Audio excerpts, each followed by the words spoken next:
Greetings everyone. Welcome back. We were on chapter number 1 of class 12 biology, that is sexual reproduction in flowering plants. Now we will resume our chapter from the subtopic, that is the post-fertilization structures and events. Last videos में I have talked about fertilization and pre-fertilization events. Now fertilization has taken place. Now we have come to the post-fertilization events and the structures involved in these events. Okay. Following double fertilization, events of endosperm and embryo development, maturation of ovule and seeds and ovaries into fruits are collectively termed post fertilization event. Fertilization हो चुकी है बेटा, ठीक है, embryo zygote बन चुका है, ठीक है, ट्रिपल फ्यूजन हो चुकी है. तो ट्रिपल फ्यूजन का जो प्रोडक्ट बनेगा वो एंडोस्पर्म बनेगा. जाइगोट का जो प्रोडक्ट बनेगा वो आगे जो नेक्स्ट उसमें कन्वर्ट होगा वो होगा एम्ब्रियो. फिर ओव्यूल बनेगा बेटा, ओव्यूल की मैच्योरेशन होगी सीड्स के अंदर और ओवरी की किसके अंदर होगी, फ्रूट के अंदर. तो ये सारे इवेंट्स आपको पढ़ने हैं. यस, आज सब topic is endosperm. Endosperm development precedes embryo development. Why? This is very important questions and it may come in your school examination. Okay, आपके स्कूल एग्जामिनेशन में सीधा क्वेश्चन पूछा जाएगा कि एंडोस्पर्म की डेवलपमेंट एम्ब्रियो डेवलपमेंट से पहले क्यों होती है.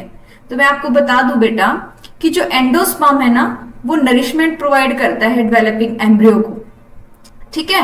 तो ट्रिपल फ्यूजन से प्राइमरी एंडोस्पर्म न्यूक्लियाई बना था, वो आगे जाके क्या बनाएगा बेटा, एंडोस्पर्म बनाएगा, ठीक है, करेक्ट, एंडोस्पर्म बनाएगा. पहले एंडोस्पर्म होने पहले तो खाने की तैयारी होनी चाहिए ना, तभी तो एम्ब्रियो डेवलप कर पाएगा. बिना खाने के तो कोई भी एक्टिविटी नहीं होती बेटा, हम भी कोई भी अपनी प्रोसेस नहीं कर पाते बिना विदाउट फूड. तो एम्ब्रियो को पहले फूड चाहिए, तभी वो क्या है आगे डेवलप हो पाएगा. That's why endosperm development precedes embryo development, ठीक है. The primary endosperm cell divides repeatedly and forms a triploid endosperm tissue, ठीक है. Primary endosperm cell repeatedly mitotically divide करके क्या बनाएगी बेटा, एंडोस्पर्म टिश्यू बनाएगी. अब वो ट्रिपल फ्यूजन से बना है तो एंडोस्पर्म टिश्यू की प्लॉइडी क्या होगी बेटा, 3n होगी, ठीक है. The cells of this tissue are filled with reserve food materials and are used for the nutrition of developing embryo. इस टिश्यू की जो सेल्स होंगी उसके अंदर रिजर्व फूड मटेरियल होगा, किसके लिए, डेवलपिंग एम्ब्रियो के लिए, इसीलिए पहले बनता है. In the most common types of endosperm development, the PEN undergoes successive nuclear divisions to give rise to free nuclei. कुछ कॉमन टाइप के एंडोस्पर्म डेवलपमेंट होती है, यानी कि जब एंडोस्पर्म डेवलप हो रहा होता है, जब उसमें डिवीजन हो रही होती है तो उसमें सिर्फ कैरियोकाइनेसिस होती है, सिर्फ कैरियोकाइनेसिस, यानी कि सिर्फ न्यूक्लियस डिवाइड करता है, जिससे क्या है उस सेल के अंदर बहुत सारे फ्री न्यूक्लियाई बन जाते हैं, क्योंकि साइटोकाइनेसिस तो हो नहीं रही है तो बहुत सारे फ्री न्यूक्लियाई बन जाते हैं बेटा, ठीक है. This stage of endosperm development is called the free nuclear endosperm. इस टाइप का जो एंडोस्पर्म बनेगा ना बेटा, उस एंडोस्पर्म को बोलेंगे बेटा फ्री न्यूक्लियर एंडोस्पर्म. क्या बोलेंगे, free nuclear endosperm. Subsequently, cell wall formation occurs and the endosperm become cellular. फिर क्या होगा, बाद में इन न्यूक्लियाई के चारों तरफ सेल वॉल फॉर्मेशन हो जाएगी बेटा, वो एक सेलुलर फॉर्म हो जाएगी, सेल बन जाएगी. सेल वॉल बनने के बाद वो क्या हो जाएगी, सेल बन जाएगी. तो कैसा बन जाएगा, सेलुलर एंडोस्पर्म बन जाएगा, ठीक है. The number of free nuclei formed before cellularization varies greatly. भाई सेल वॉल फॉर्मेशन से पहले कितने नंबर ऑफ फ्री न्यूक्लियाई होंगे ये वेरी करता है, ठीक है. The coconut water from tender coconut that you are familiar with is nothing but free nuclear endosperm made up of 1000 of nuclei. जो आप कोकोनट वाटर होता है ना बेटा, वो नथिंग एल्स क्या होता है, वो क्या होता है बेटा आपका फ्री न्यूक्लियाई होते हैं, उसमें क्या होते हैं, फ्री न्यूक्लियाई होते हैं, ठीक है, made up of thousands of nuclei. The surrounding white kernel is the cellular endosperm, और जो उसका व्हाइट वाला पार्ट होता है जिसको व्हाइट कर्नल कहते हैं, वो किसका एंड प्रोडक्ट होता है, सेलुलर एंडोस्पर्म का, ठीक है। यहां पे मैं कुछ आपको और अच्छे से इसको बताना चाहती हूं, just give me a second, yes come here बेटा, yes. If this is a primary endosperm cell, this is primary endosperm cell, ploidy क्या होगी 3n, ठीक है। इसमें सिर्फ अगर कैरियोकाइनेसिस हो, सिर्फ क्या हो, कैरियोकाइनेसिस हो, और ये वाला न्यूक्लियस डिवाइड करके बहुत सारे न्यूक्लियस बना दे, तो कैसी डिवीजन होगी, फ्री न्यूक्लियर। कैसी डिवीजन होगी बेटा ये, फ्री न्यूक्लियर, ठीक है। इसको बोलते हैं न्यूक्लियर एंडोस्पर्म। ऐसे जो एंडोस्पर्म बनेगा उसको बोलेंगे फ्री न्यूक्लियर एंडोस्पर्म, और इसका एग्जाम्पल क्या होगा, कोकोनट वाटर, ठीक है। इफ ये सेल डिवाइड करेगी, न्यूक्लियस में डिवाइड करेगी, सॉरी देखो ये सेल डिवाइड करेगी माइटोसिस से, एक सेल से दो सेल बनेगी, दो सेल से फिर क्या बनेगी, 4 सेल बनेगी, इस तरीके से ये सेल्यूलर एंडोस्पर्म बन जाएगा, एंडोस्पर्म, सेलुलर एंडोस्पर्म बन जाएगा बेटा। और इसके एग्जाम्पल क्या है, जो व्हाइट एडिबल पार्ट होता है कोकोनट, जो व्हाइट एडिबल पार्ट होता है बेटा कोकोनट, ठीक है, क्लियर है। Now come to the topic. बेटा कई बार मुझे ऐसा लगता है कि आप जिस थ्योरेटिकल पार्ट से समझ नहीं पाओगे, दैट्स वाई मैं ये डायग्राम्स बनाकर ये चीजें आपको क्लियर करना चाहती हूँ, ठीक है। Endosperm may either be completely consumed by the developing embryo, example pea, groundnut, beans, before seed maturation, or it may persist in the mature seed, example castor and coconut, and be used up during the seed germination. दो condition है बेटा, जो endosperm है वो consume कर लिया जाता है डेवलपिंग एम्ब्रियो के द्वारा सीड जर्मिनेशन से पहले ही, और उसके एग्जाम्पल क्या है, पी, ग्राउंडनट, बीन्स, ठीक है। लेकिन कुछ मैच्योर सीड ऐसे होते हैं जिनके अंदर परसिस्ट यानी कि एंडोस्पर्म तब भी प्रेजेंट होता है, और उसको वो सीड जर्मिनेशन में भी as a food, as a nourishment ले लेते हैं। समझ में आया बेटा। तो एंडोस्पर्म प्रेजेंट है या प्रेजेंट नहीं है, उसके बेसिस पे हम क्या डिवाइड कर सकते हैं, प्लांट्स को डिवाइड कर सकते हैं, ठीक है। आपको ये एग्जांपल्स याद करने बेटा, these examples are very much important because example will be given and you have to just find out which type of endosperm is there, if endosperm is there or not. Okay, now split open some seeds of castor, peas, beans, groundnut, fruit of coconut and look for the endosperm in each case. आप castor के seed को, P के seed को, beans के seed को, groundnut के seed को split करो और देखो किसके, उसको अच्छे से ऑब्जर्व करो कि एंडोस्पर्म है या नहीं है, ठीक है। Find out whether the endosperm is persist in cereals, wheat, rice and maize. आप ये देखो किसके अंदर एंडोस्पर्म है या नहीं है, ठीक है। देखो बेटा व्हीट हम खाते हैं तो हमें न्यूट्रिशन मिलता है ना, एक हिंट मैंने आपको दे दी है, ठीक है। Now come to the next sub topic, that is the embryo. Embryo develops at the micropyle end of the embryo sac where the zygote is situated. ये प्रीवियस क्लास में मैं तुम्हें बता चुकी हूं कि जो हमारा माइक्रोपाइल एंड की तरफ हमारी जो मेगास्पोर मदर सेल है वही क्या डेवलप करती है, एम्ब्रियो को डेवलप करती है, ठीक है। Most zygotes divide only after certain amount of endosperm is form. बहुत सारे जाइगोट जब एंडोस्पर्म कुछ बन जाता है उसके बाद ही डिवाइड करना शुरू कर देते हैं। This is an adaptation to provide assured nutrition to the developing embryo. ये उस क्वेश्चन का आंसर है बेटा, ठीक है, और यही मैंने आपको बताया था ताकि वो न्यूट्रिशन ले सके। दो the seeds differ greatly, the early stages of embryo development, that is the embryogeny. What is the definition of embryogeny? Early stages of the embryo development को embryogeny बोलते हैं, are similar in both monocotyledons and dicotyledons. तो seed differ करते हैं बेटा किसमें? उसकी early stages of embryo development में, कि वो मोनोकोट सीड बनने वाला है या डाइकोट सीड बनने वाला है। अब मोनोकोट और डाइकोट क्या होता है, I will tell you in the later part of this chapter, ठीक है। Figure 1.13 depicts the stages of embryogeny in a dicotyledon embryo. The zygote give rise to proembryo and subsequent to the globular heart shape and a mature embryo. Now come to that picture. Yes, these are the pictures. तो figure 1.13 क्या बता रहा है? Part A, fertilize embryo sac showing zygote and primary endosperm nucleus. तो यहाँ पे क्या दिखा रहा है?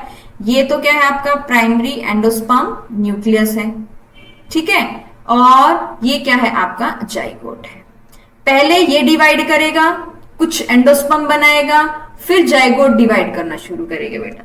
लेट्स, यहाँ पे ये क्या है? जाइगोट है।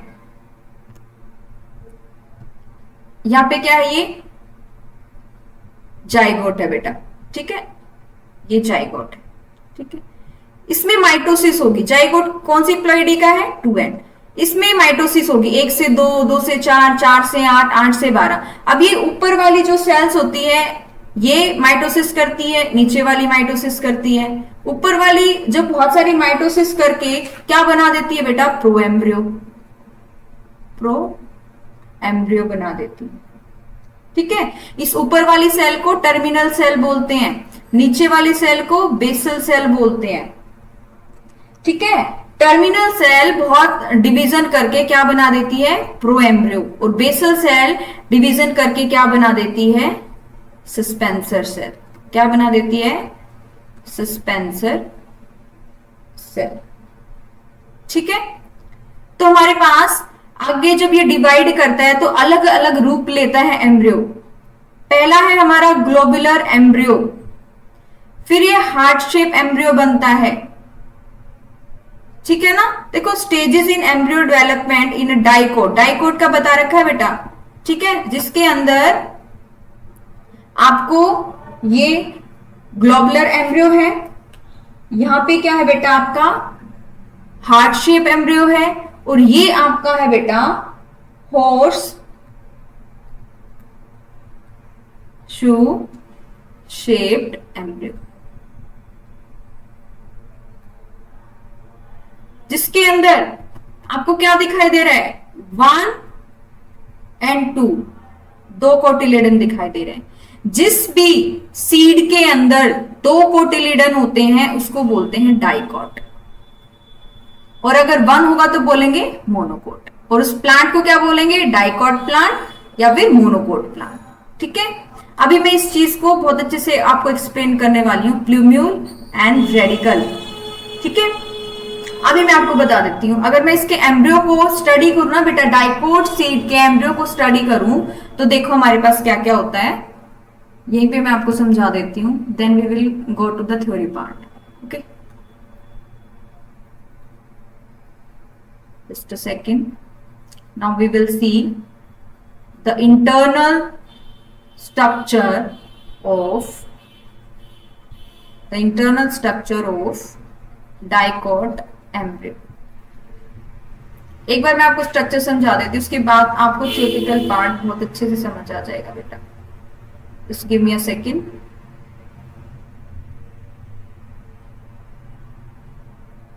Yes. Now come to the point. अगर हम एम्ब्रियो की स्टडी करते हैं तो हमारे पास उसमें देखने को मिलती है बेटा, हमारे पास क्या होती है? एक एम्ब्रियोनल एक्सिस होती है। क्या होती है मेरे पास? Embryonal axis. This is the embryonal axis, ठीक है। इस एम्ब्रियोनल एक्सिस से इस एम्ब्रियोनल एक्सिस पे जहां पे कॉटिलीडन जुड़े हुए होते हैं उसको बोलते हैं बेटा कोटिलीडनरी नोड्यूल। क्या बोलते हैं? कोटिलीडनरी नोड्यूल। और ये क्या है? Embryonal axis. क्या है ये? Embryonal axis. ठीक है, अब यहां से दो कोटिलीडन इस तरीके से जुड़े हुए होते हैं। These are the two cotyledons. ठीक है, इस कोटिलीडनरी जो नोड्यूल से ऊपर वाला पार्ट है इसको बोलते हैं बेटा इपिकोटाइल, और इसकी टिप को बोलते हैं प्लूम्यूल। इसे नीचे वाले पार्ट को बोलते हैं बेटा हाइपोकोटाइल, हाइपोकोटाइल, और इसकी टिप को बोलते हैं बेटा रेडिकल। क्या बोलते हैं? रेडिकल। अब आपको ये स्ट्रक्चर अगर समझ में आ गया then you can understand the theory part within a second. ठीक है, now come to the theory part. ठीक है, yes, see a typical dicotyledonous embryo जो फिगर 1.114 में दिखाया गया है consist of an embryonal axis and two cotyledons. Done. The portion of embryonal axis above the level of cotyledons is the epicotyl which terminates with the plumule और the stem tip, क्योंकि plumule आगे जाके stem बनाता है बेटा। ठीक है, the cylindrical portion below the level of cotyledon is the hypocotyl. Hypo मतलब बिलो, नीचे। ठीक है, that terminates at its lower end in the radicle or the root tip. The root tip is covered with the root cap. समझ आ गया ना बेटा? Within second you can understand it. Now come to the embryo development of the monocot plant. अभी मैंने dicot का आपको बताया, अब मैं आपको मोनोकोट का बताऊंगी। मोनोकोट के कौन से एम्ब्रियो होते हैं? जिसमें सिर्फ एक कोटिलीडन होता है। क्या होता है बेटा? सिर्फ वन कोटिलीडन होता है। ठीक है ना? अब मैं अगर इसका डायग्राम आपको ड्रॉ करके दिखाऊं तो आप विद इन अ सेकेंड इसको भी समझ जाओगे। ठीक है, हमारे पास इस तरीके का कुछ स्ट्रक्चर होता है बेटा। ये हमारा क्या होता है? एक कोटिलीडन होता है। ठीक है, दिस इज द कोटिलीडन। ठीक है, now come to this point. Embryo of monocotyledon possess only one cotyledon in the grass family. This is important line beta. You can underline in your NCERT book. In the grass family, the cotyledon is called the scutellum. Grass family के अंदर कोटिलीडन का जो दूसरा synonym है उसको बोलते हैं scutellum. ठीक है, that is situated toward one side, जो एक ही साइड पे प्रेजेंट है ऑफ द एम्ब्रियोनल एक्सिस। ये एम्ब्रियोनल एक्सिस है बेटा, ये एम्ब्रियोनल एक्सिस है। ठीक है, इसके एक लेटरल साइड पे ये प्रेजेंट है। At its lower end the embryonal axis has radicle and root cap enclosed in an undifferentiated sheath called the coleorhiza. नीचे की तरफ देखो, यहां पे अटैच्ड है ना, तो नीचे की तरफ रेडिकल होगा, ऊपर की तरफ प्लूम्यूल। तो जो रेडिकल है, ये जो रेडिकल है इसकी रूट कैप और रेडिकल को कुछ शीट इस तरीके से कवर करती है जिसको बोलते हैं कोलियोराइजा। क्या बोलते हैं? कोलियोराइजा। वैसे ही ऊपर की तरफ जो प्लूम्यूल है उसको भी एक शीट कवर करती है, इसको बोलते हैं कोलियोप्टाइल। कोलियोप्टाइल क्लियर है? आओ नीचे। The portion of the embryonal axis above the level of attachment of scutellum is the epicotyle. Epicotyle has a shoot apex and few leaf primordia enclosed in a hollow foliar structure called the coleoptile. ठीक है, अब जो जहां से आपका scutellum जुड़ा है, ऊपर क्या है? एपिकोटाइल, नीचे क्या है? Hypocotyl.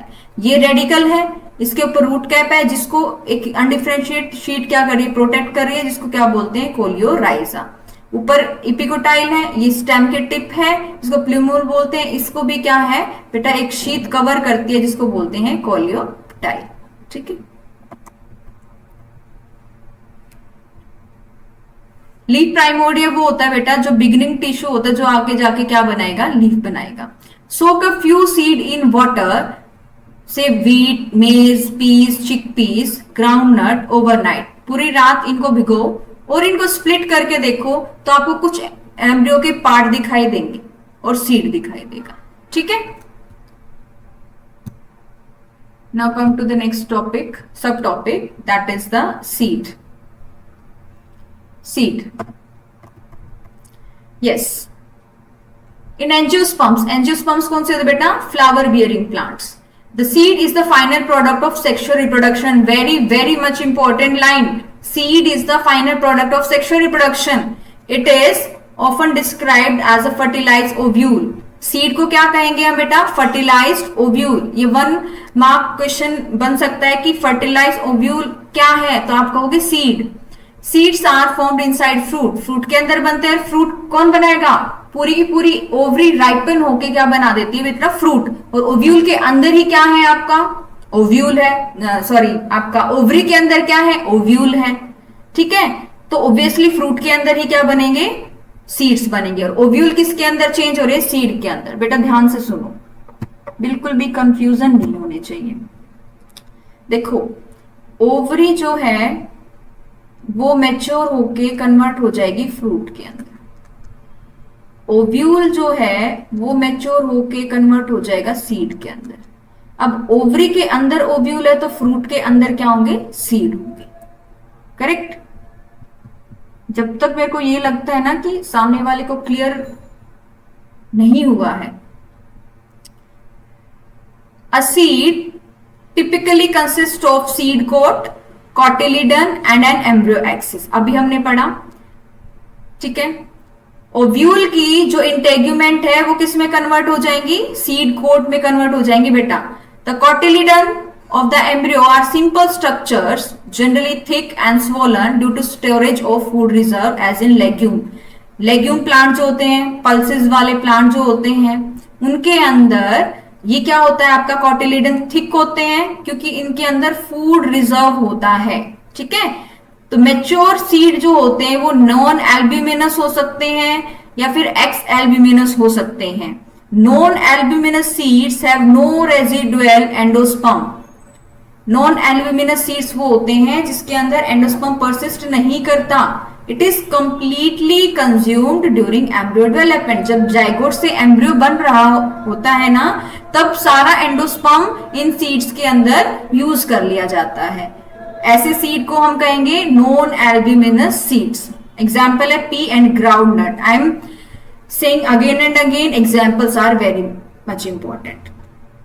Albuminous seeds retain a part of endosperm as it is not completely used up during the embryo development. Example है wheat, maize, barley and castor. एक बात को मैं बार बार रिपीट नहीं करूंगी बेटा। ठीक है, occasionally in some seeds such as black pepper and beet, very very important, underline this line. Occasionally कुछ सीड ऐसे होते हैं जैसे black pepper and beet, remnants of the nucellus are also persistent. ठीक है, न्यूसेलस परसिस्ट करता है।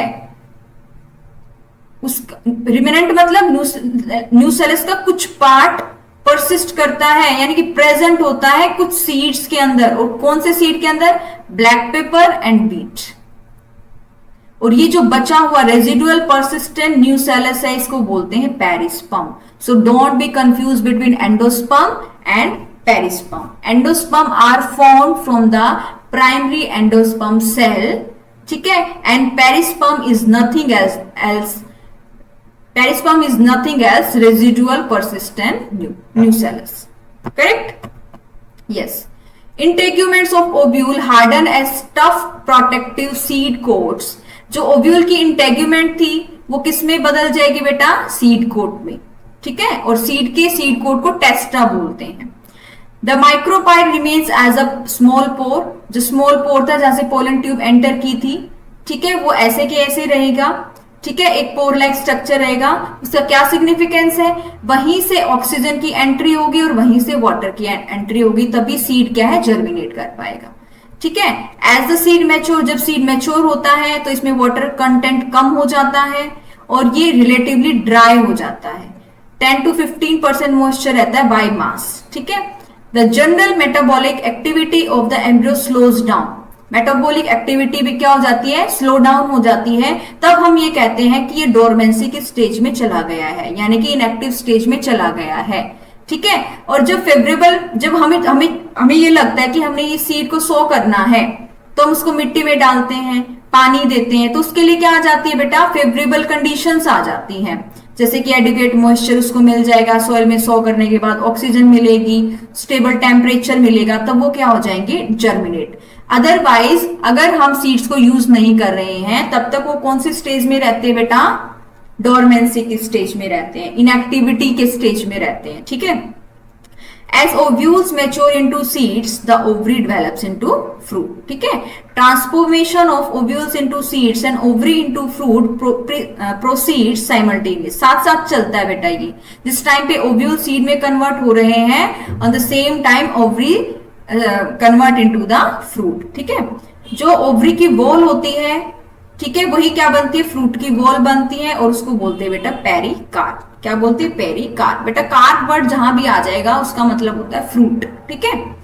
The fruits में बी फ्लैशी, फ्रूट फ्लैशी हो सकते हैं, जैसे ग्वावा, ऑरेंज, मैंगो, जिसमें हम पल्प पार्ट खाते हैं, और ये ड्राई भी हो सकते हैं, जैसे कि हमारा ग्राउंडनट हो गया, मस्टर्ड हो गया। ठीक है। Many fruits have evolved mechanism for dispersal of seed. अब सीड हम ग्रो करते हैं, हम सीड सो करते हैं सोइल के अंदर, तभी एक बेबी प्लांट निकलता है, फिर बेबी प्लांट से मैच्योर प्लांट बनता है, फिर उस पे फ्लावर्स आते हैं, फिर दोबारा से फ्लावर्स में रिप्रोडक्शन, सेक्सुअल रिप्रोडक्शन होती है, फिर एंड प्रोडक्ट बनता है सीड। तो ये प्रोसेस चलती रहती है। ठीक है। तो इनका सीड का डिस्पर्सल भी क्या होना चाहिए, सीड का डिस्पर्सल होना चाहिए, उसके भी क्या होते हैं बेटा, मैकेनिज्म्स होते हैं। ठीक है ना। Recall the classification of fruits and their dispersal mechanism that you have studied in an earlier class। पहले क्लासेस में आप पढ़ के आ चुके हो बेटा। ये सीड डिस्पर्सल तो क्लास 7 में आ जाता है। क्लास 7 की एनसीईआरटी अगर आप पढ़ोगे तो उसमें mechanism of dispersal of seed दिया हुआ है। ठीक है। Is there any relationship between number of ovules in an ovary and the number of seeds present in a fruit? Class 11 में आप एक चैप्टर पढ़ के आए होगे बेटा, morphology of the flowering plants. ठीक है। उसके अंदर आपने पढ़ा होगा प्लेसेंटेशन।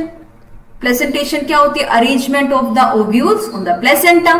तो एक ओवरी में एक से ज्यादा ओव्यूल हो सकते हैं, तो जितने ज्यादा ओव्यूल होंगे उतने ही ज्यादा क्या होंगे, सीड होंगे, क्योंकि ओव्यूल ही किसमें कन्वर्ट होने वाले हैं बेटा, सीड के अंदर कन्वर्ट होने वाले हैं। ठीक है।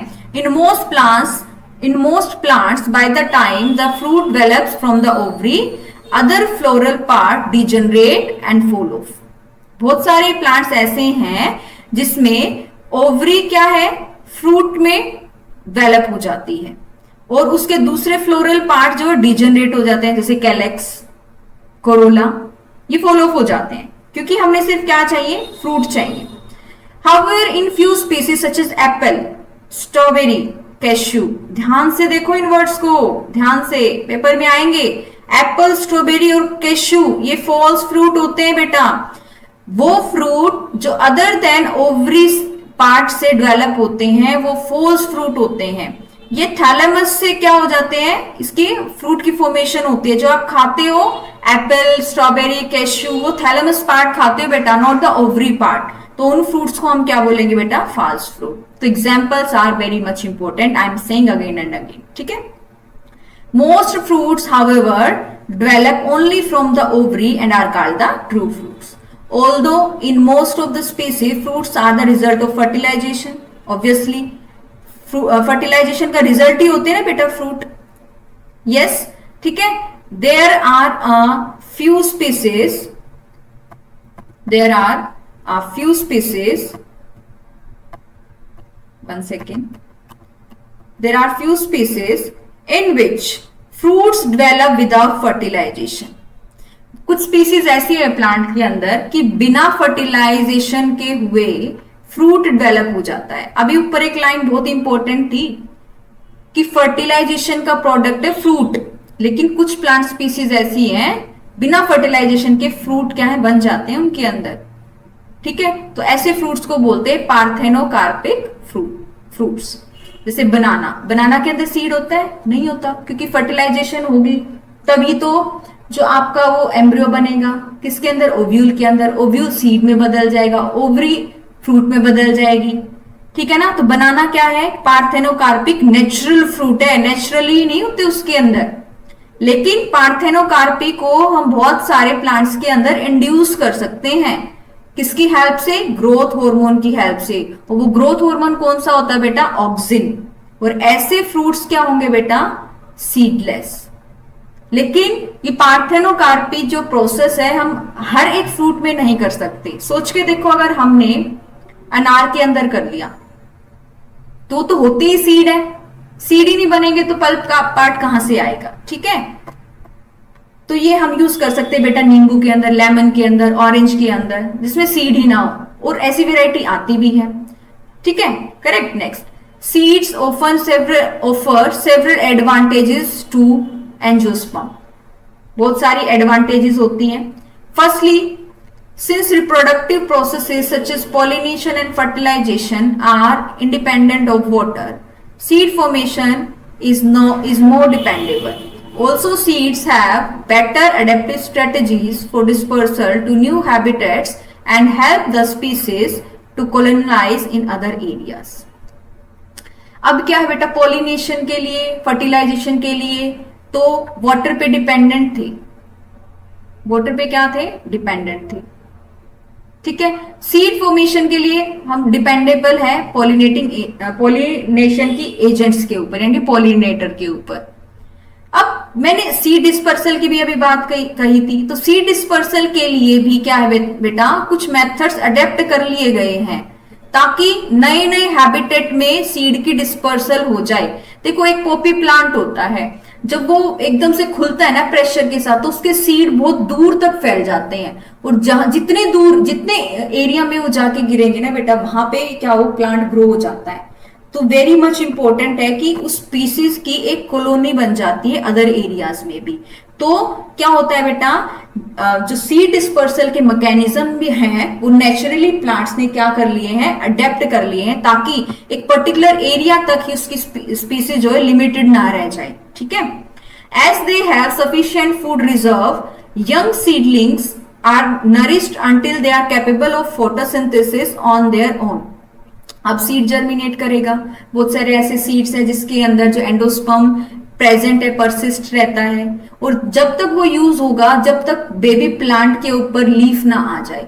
जैसे ही लीफ आ जाएगा बेटा, वो कार्यभार कौन संभाल लेगा? लीफ संभाल लेगा। फिर जो लीफ है फोटोसिंथेसिस करके क्या बेटा? फूड बना सकता है। ठीक है, the hard seed coat provides protection to the young embryo. Being products of sexual reproduction, they generate new genetic combinations leading to the variation. अब sexual reproduction है बेटा, ठीक है, मेल गैमेट्स के जीन आएंगे, फीमेल गैमेट्स के gene आएंगे, तो ऑफस्प्रिंग का जो जेनेटिक मटेरियल क्या होगा? मिक्सचर होगा, वेरी करेगा ना, तो वो बिल्कुल ही मेल से सिमिलर होगा, ना वो पूरी तरीके से फीमेल से सिमिलर होगा। तो क्या होगा बेटा? उनमें वेरिएशन आएंगी। जहां भी सेक्सुअल रिप्रोडक्शन आएगा वहां पे क्या होंगे? नए जेनेटिक कॉम्बिनेशंस बनते हैं।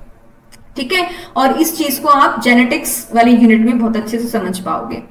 Seed is the basis of our agriculture. Agriculture का बेस है, सीड के बिना तो कोई भी क्रॉप ग्रो नहीं हो सकती। Dehydration and dormancy of mature seeds are crucial for storage of seeds. अगर हमें सीड को स्टोर कर पा रहे हैं तो इसकी वजह से कर पा रहे हैं क्योंकि वो डोरमेंसी की स्टेज में चले जाते हैं, which can be used as food throughout the year and also to raise crops in the next season. ठीक है, डोरमेंसी की वजह से हम उसको स्टोर कर पाएंगे और उनको खा पाएंगे, यूज कर पाएंगे, या फिर नेक्स्ट सीजन के लिए उसको रख पाएंगे स्टोर करके। Can you imagine agriculture in the absence of seeds or in the presence of seeds which germinate straight away soon after formation and can not be stored. ठीक है, आप यहां पे ये पूछ रहा है कि क्या हम बिना सीड के एग्रीकल्चर को इमेजिन कर पाते हैं? ठीक है, कुछ कहेंगे नहीं। कुछ ऐसे होते हैं कि प्रेजेंस ऑफ सीड, कुछ ऐसे सीड होते हैं जो डायरेक्टली जर्मिनेट कर जाएंगे, बनते ही वो जर्मिनेट कर जाएंगे, और जिनको स्टोर भी नहीं किया जाएगा। कैसे हो सकता है? How long do the seeds remain alive after they dispersed. अब वो डिस्पर्स हो गए, कितने टाइम तक वो जिंदा रहेंगे, कितने टाइम तक वो वायबल रहेंगे। वायबिलिटी का मतलब ये होता है बेटा उनकी जो कैपेबिलिटी है जर्मिनेट करने की, जैसे पोलन की थी।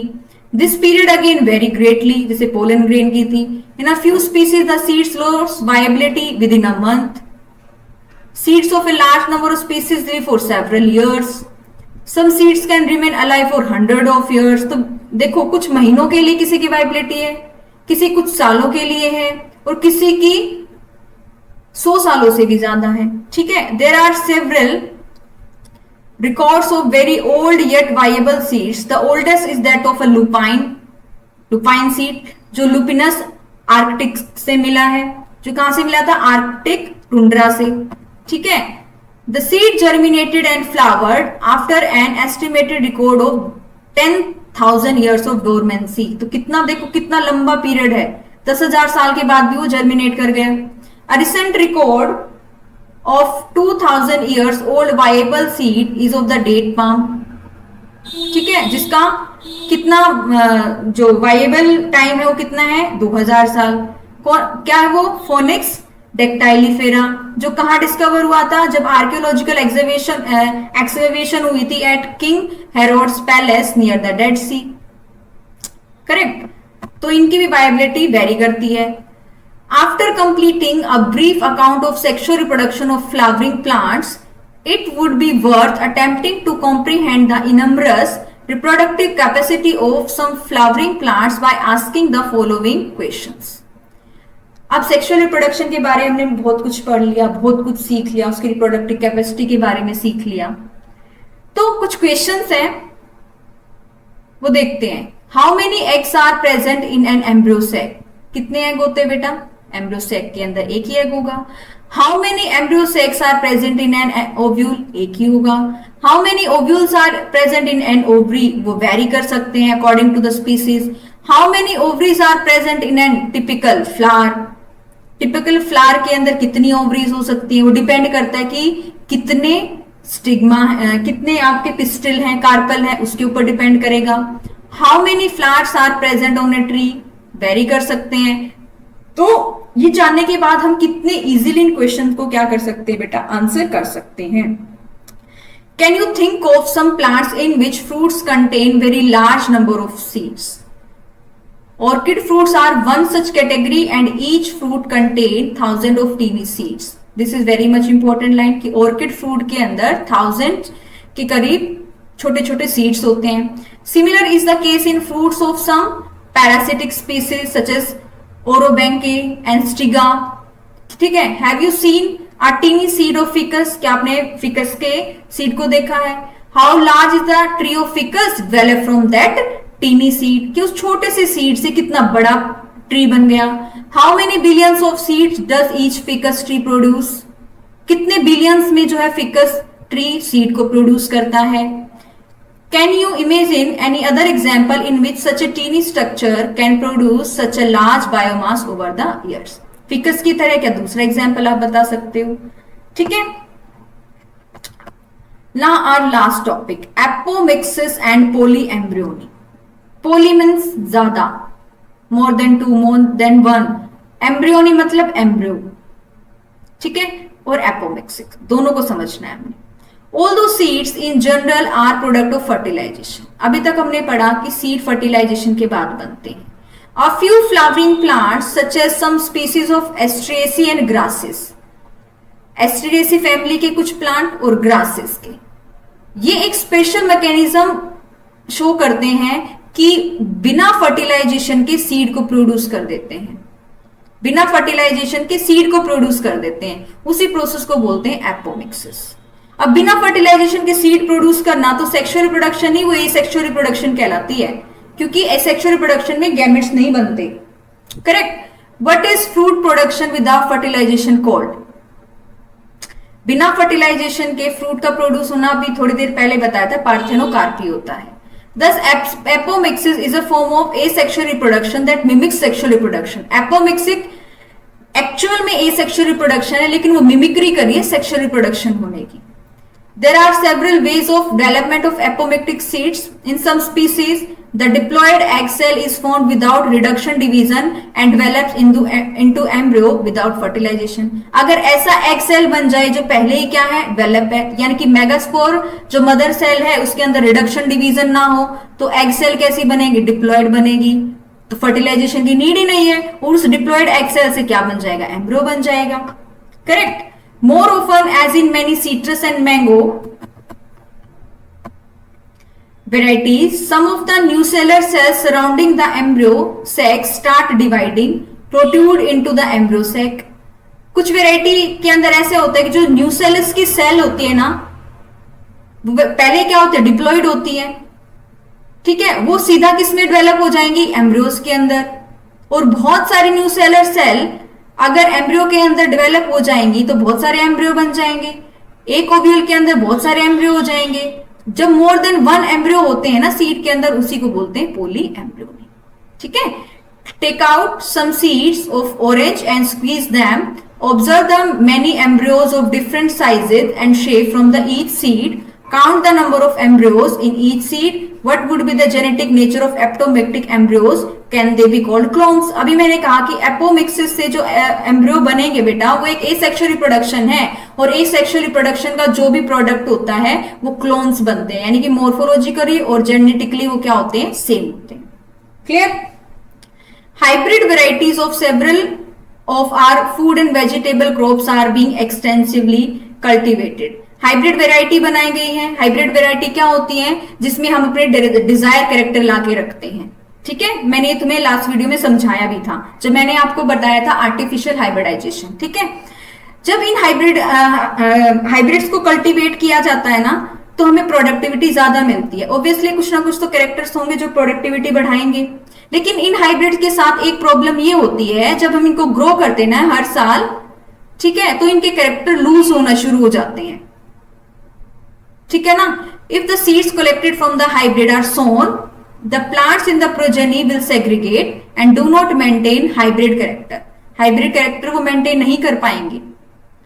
ठीक है, क्योंकि हर बार मियोसिस होगी, हर बार उसके जेनेटिक मटेरियल चेंज होगा, तो क्या पता हमारा जो डिजायर्ड कैरेक्टर वाला जीन है वो प्लांट में आए या ना आए.